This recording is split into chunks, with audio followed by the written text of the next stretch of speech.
স্নেহের ছাত্রছাত্রীরা, ডিএসসি 1 পেপারের ইউনিট 1 থেকে আজ এই পর্বে আমরা শম্ভু মিত্রের নাট্যভাবনা সম্পর্কে আলোচনা রাখব। তো এই শম্ভু মিত্রের নাট্যভাবনা সংক্রান্ত নাট্যভাবনা বিষয়ক 10টি প্রবন্ধ বর্তমান সিলেবাসে অন্তর্ভুক্ত হয়েছে। এই 10টি প্রবন্ধ হল বাংলা থিয়েটার, রক্তকরবী প্রসঙ্গে, 3 মঞ্চসজ্জার ভূমিকা, 4 নবনাট্যের বিচার, 5 ইয়োকাস্তে, 6 রাজার কথায় বিবর্তন,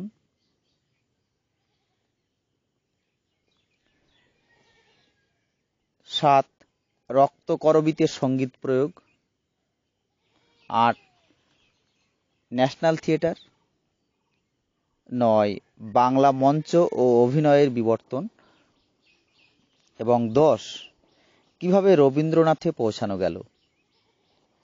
এই 10টি প্রবন্ধ তোমাদের পাঠ্য সিলেবাসের অন্তর্ভুক্ত হয়েছে।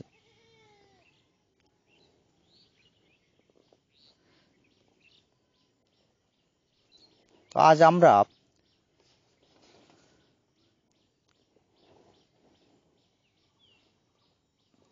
প্রথম প্রবন্ধটি নিয়ে আলোচনা করব।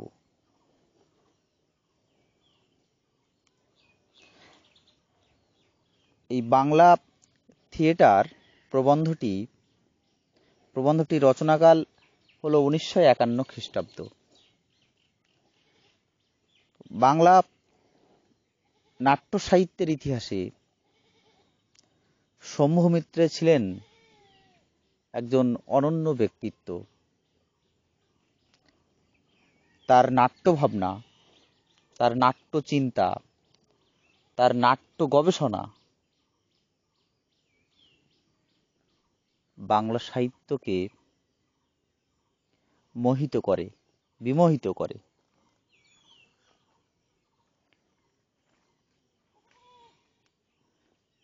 বাংলা নাট্য সাহিত্য শম্ভু মিত্রের নিকট বেশ অনেকাংশে ঋণী, কথা বলা যায়।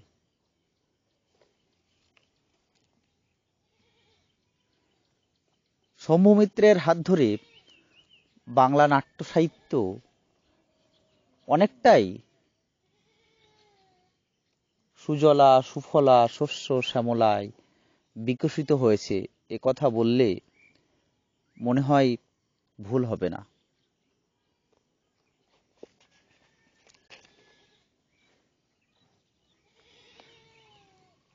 তার এই বাংলা থিয়েটার প্রবন্ধটি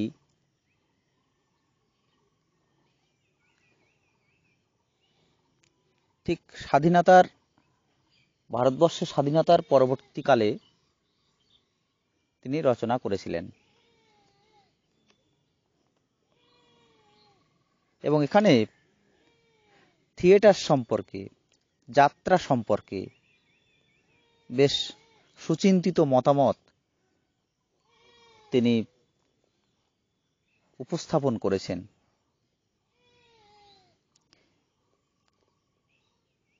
এই প্রবন্ধে তিনি বলতে চেয়েছেন যে থিয়েটার হলো বিলেতের অবদান, আর যাত্রাকে তিনি বলেছেন আমাদের দেশের সংস্কৃতি।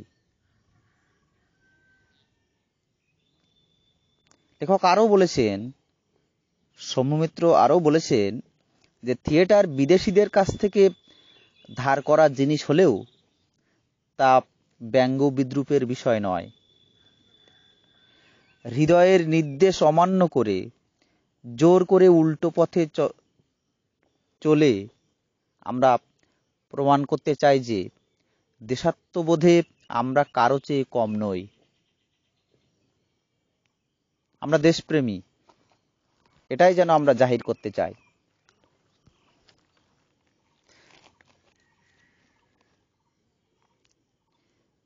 আমরা দেশকে ভালোবাসি।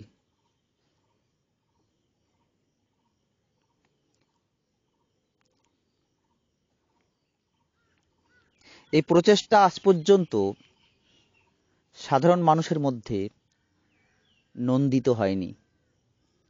বাঙালিরা আসলে থিয়েটার ভালোবাসে, শুধু শহরের বাবুরা নয়, শহরের মানুষরা নয়, শহরের শিক্ষিত ধনী মানুষরা নয়, গ্রামের চাষিরাও ভালোবাসে থিয়েটার। তাই আজ যাত্রা থিয়েটারের পদাঙ্ক অনুসরণকারী প্রতিপক্ষ একথা কখনোই বলা যায় না, বলতে পারি না আমরা। লেখক শম্ভু মিত্র বলেছেন, বিদেশি বহু জিনিস আমাদের কাছে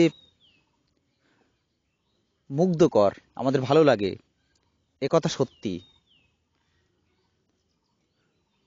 বহু বিদেশি জিনিসের প্রতি ভালোবাসা দেখিয়ে, মোহ দেখিয়ে, স্নেহ দেখিয়ে আমরা ভুল করেছি। এটাই হয়তো স্বাভাবিক ছিল। এখানে দুটো দেশের নয়, দুটো যুগের চিন্তাধারার সংঘর্ষ যেন বেঁধে গেল। আর তাতে কিছু বাঞ্ছিত জিনিস হারিয়ে গেল, আর কিছু অবাঞ্ছিত জিনিস তার জায়গা দখল করে নিল।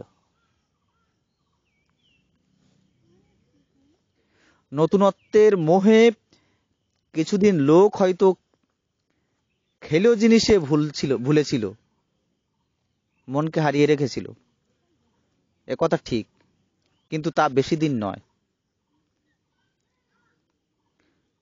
আসলে স্বদেশী শিল্পবোধ তাকে বাঁচিয়ে দিল, তাকে বাঁচিয়েছিল। আর ঠিক এজন্যই দরকার ছিল ঔপনিবেশিক নিপীড়নের,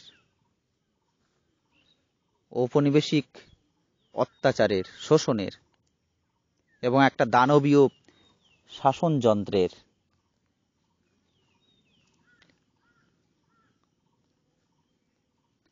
আর তা না হলে আর আঙুল কাটতে হতো না ঢাকার তাঁতিদের। সাম্রাজ্যবাদও হাসি মুখে গায়ে হাত বুলিয়ে দিয়েই টিকে যেত, কিন্তু তার বদলে দেখা গেছে প্রচন্ড প্রচন্ড পুঞ্জীভূত ঘৃণা এক এক জায়গায় ঢেউয়ের মতো ছড়িয়ে পড়েছে চারিদিকে। আর সেই ঢেউ ভেঙে গিয়ে অজস্র সব ফেনা হয়ে চারিদিকে ছড়িয়ে পড়ছে, ছড়িয়ে ছিটিয়ে পড়ছে, বিস্তারিত হচ্ছে। তার কারণ অন্য দেশে নতুন ঢেউ হয়ে ফুঁসে ওঠা একটা তাগিদ ছিল, আর আমাদের দেশে তেমনি একটা আলোড়নের সময় থিয়েটার তুলে ধরেছে দেশাত্মবোধের অনুপ্রেরণা,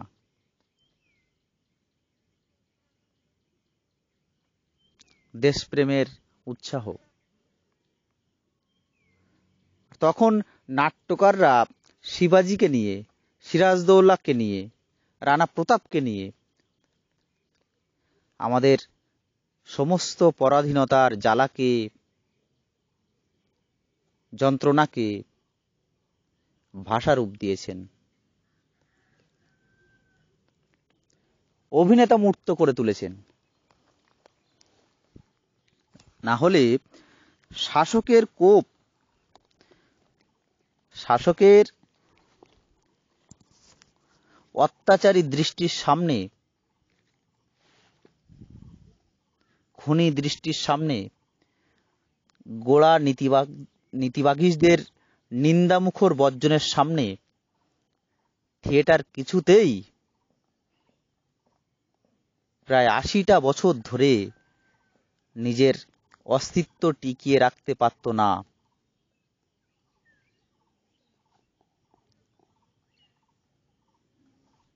কখনোই থিয়েটার তার নিজের স্থায়িত্ব টিকিয়ে রাখতে পারত না, যেমন যাত্রাও কোনোদিন পারেনি। তাই আজ মাঝে মাঝে সাধারণ মানুষের মনে হয় সেই যাত্রার কথা। থিয়েটার তার কর্ণভ্রষ্ট হয়েছে, ভবিষ্যতে হয়তো আরও হবে।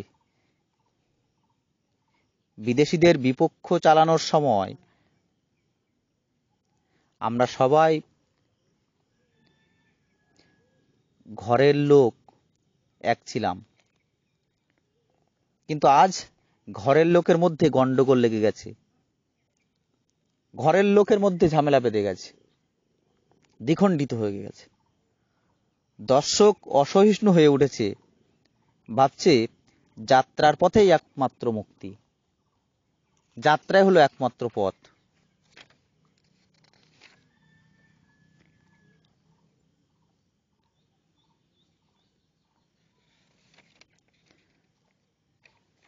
লেখক এই যাত্রাকে শিক্ষা ও সংস্কৃতির বাহন বলেছেন আলোচ্য প্রবন্ধে।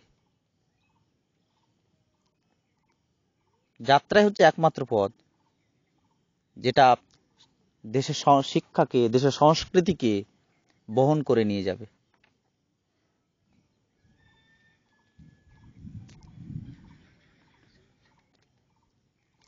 এ প্রসঙ্গে লেখক আরও বলেছেন, পুরানো যাত্রার পথে, পুরানো সব যাত্রার ঢং, পুরানো যাত্রার পথ বেয়ে কখনোই আমাদের মুক্তি সম্ভব নয়। তাকে নতুন করে, নতুন আঙ্গিকে খুঁজে পেতে হবে, আর সেই চেষ্টাই অনেকে করছেন, অনেকে করে চলেছেন কবির সাধনার সঙ্গে। লেখক আরও বলেছেন, এমন একটা নাট্যশিল্প খুঁজে পেতে চাই যে একান্তভাবে বাঙালির। কেউ যেন আমাদের অভিনয় দেখে না বলতে পারে, কেউ যেন আঙুল তুলে না বলতে পারে যে চতুর্থ শ্রেণীর বিদেশি থিয়েটার। বাঙালিদের যেন একান্ত নিজস্ব হয় অভিনয়টা বা যাত্রাটা। আমাদের বাংলার ছবি, বাংলার নাচ, বাংলার কাব্য,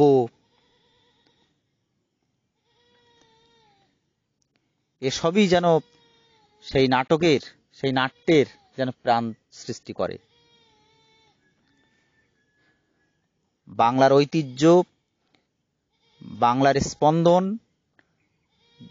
বাংলার প্রাণ যেন প্রকাশ পায় সেই যাত্রার মধ্য দিয়ে।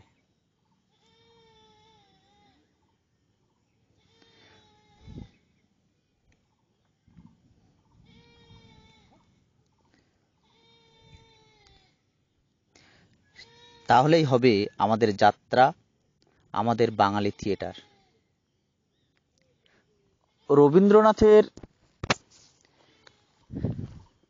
রুচিবোধ তার ফর্মকে এতই কঠোর করেছে যে সাধারণ লোকের কাছে তা কাব্যিক বাড়াবাড়ি বলে মনে হয়েছে। দীনবন্ধু মিত্র, গিরিশচন্দ্র ঘোষের নাটকে ধরা পড়েছে তদানীন্তন বাংলার কলকাতার একটা রূপ, কলকাতার শহরের, নগরের একটা ছবি। এই ফর্মটাই দূরে ঠেলে রেখেছে, সাধারণের মনকে রসাস্বাদন ঘটাতে দেয়নি। আবার সংস্কৃত নাটকের অভিনয় সংস্কৃত নাটকের যেসব অভিনয়, সেই অভিনয়ের মধ্যেও ছিল বিদেশি প্রভাব, বিদেশি চিন্তাধারা সেখানে ঢুকে পড়েছিল। কিন্তু আসলে কিন্তু ওই জিনিসটা দেশি ছিল।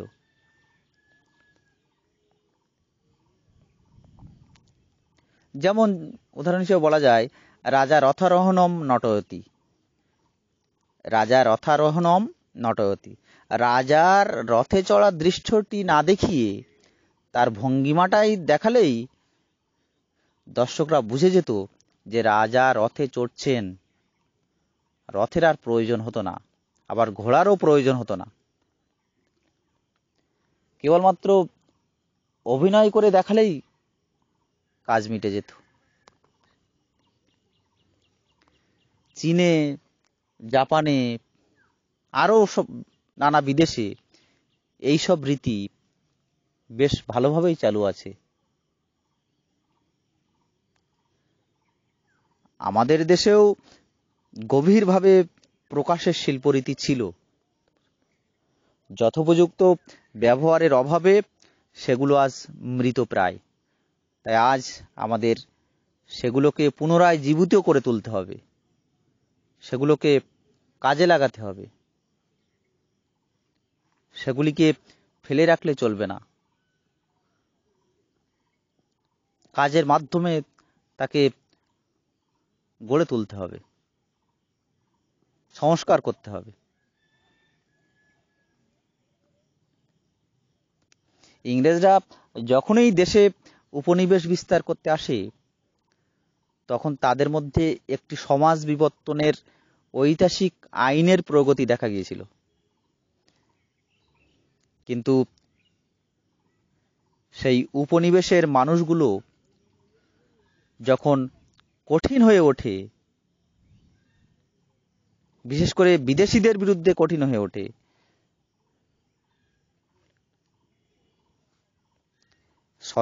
স্বদেশী বলে একটু বেশি বাড়াবাড়ি শুরু করে,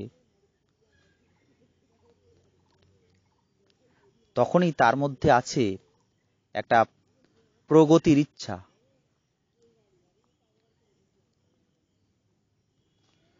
পরাধীনতার ভেঙে স্বাধীন হবার চেষ্টার মধ্যে আছে এই প্রগতির ঝোঁক। কিন্তু লেখক বলেছেন, স্বদেশী এবং বিদেশি এই দুইয়ের সংমিশ্রণে, অর্থাৎ দুজনের মিলনেই বাংলা সংস্কৃতিতে নতুন ফল ফলবে একদিন, অবশ্যম্ভাবী ফলবে। আর সে সময় বেশি দূরে নয়। এই দুই বস্তুকে নিয়ে আমাদের এমন একটা প্রকাশভঙ্গি, এমন একটা মাধ্যম গড়ে তুলতে হবে যে একান্ত বাংলার হয়ে উঠবে, একান্ত বাঙালির হয়ে উঠবে। তাতে অন্যরা ভাগ বসাতে পারবে না।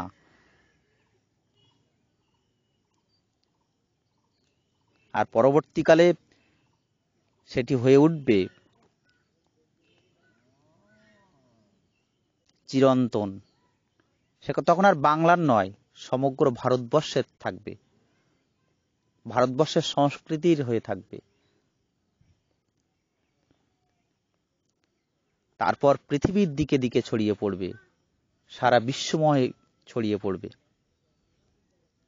প্রথমে বাংলার সংস্কৃতি হয়ে উঠবে, তার পরবর্তীতে সমগ্র দেশের অর্থাৎ ভারতের সামগ্রী হয়ে উঠবে, এবং তারও পরে সমগ্র পৃথিবীর দিকে দিকে ছড়িয়ে পড়বে, সমগ্র বিশ্বের প্রতিনিধিত্ব করবে।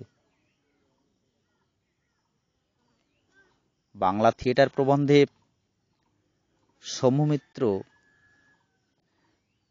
মোটামুটিভাবে এ কথাগুলোই তুলে ধরতে চেয়েছেন।